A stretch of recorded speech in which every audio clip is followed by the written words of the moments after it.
For years, we've been complaining about pay-to-win in warrobots. We repeat it like a mantra. Pixonic only wants our money, or the game is unplayable without spending anything. But what if I told you that pay-to-win in reality is not the game's true problem? Hi, I'm Destiny, and today I'm going to tell you why matchmaking system is, by far, the biggest problem in warrobots, how it corrupts the economy and the community, and why Pixonic must fix it to save the game.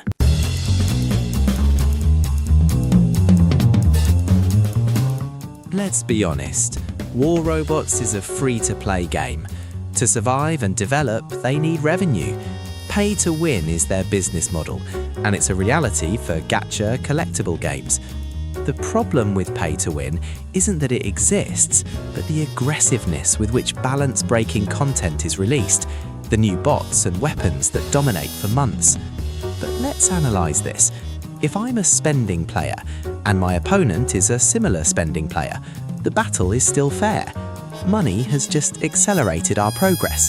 So what's the catch here? Well, the real issue is when the matchmaking system takes my level 7 hanger and puts it up against a pre-made squad of Ophion and Curie all at MK3. That's not pay to win, that's a guaranteed game loss dictated by the system. Pay to win is the ammunition, but the broken matchmaking is the rifle aimed blindly. Matchmaking doesn't just frustrate, it punishes two essential player groups for the game's health. A, the free-to-play or low spender. This is the player who farms, who invests time. They are the foundation of any game. For example, they are leveling their first Fafnir to level 9, excited. They enter battle and are instantly vaporized by an MK3. The frustration, quitting, the feeling that their time invested is worthless. Why bother playing if my effort is useless? The game loses players. B, the high spender. The player who spends a lot of money to have the latest and best at MK3. Example, this player is constantly matched against lower league free-to-play players because the algorithm prioritizes queue time over fairness. So boredom, lack of challenge. Matches become easy massacres. There's no tactical play. The player wonders, is this what I spent my money for? And well, that's the point, but it gets boring at the long run. So the game loses interest. Healthy matchmaking ensures the retention and satisfaction of both groups.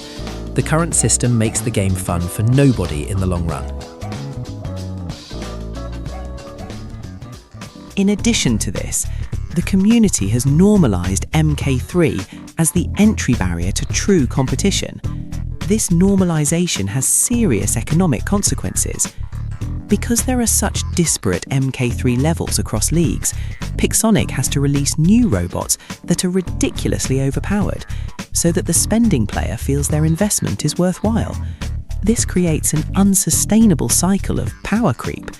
Plus, the new content released every season makes that a robot you farmed or bought 6 months ago is now obsolete, not because of its design, but because new MK3s annihilate it in 2 seconds.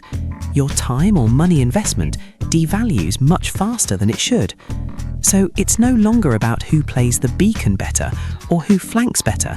It's about who has the biggest health bar or the highest burst damage. Equipment level overrides skill due to the matchmaking disparity.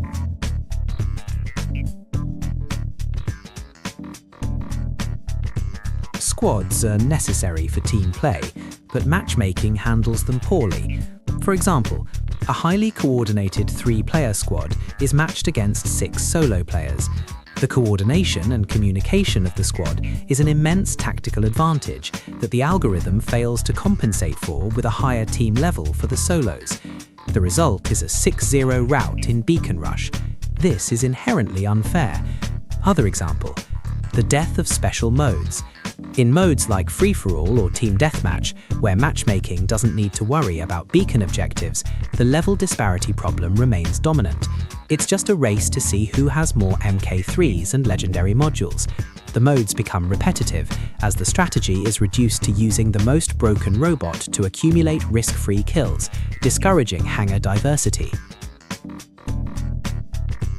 how to fix it and save the game?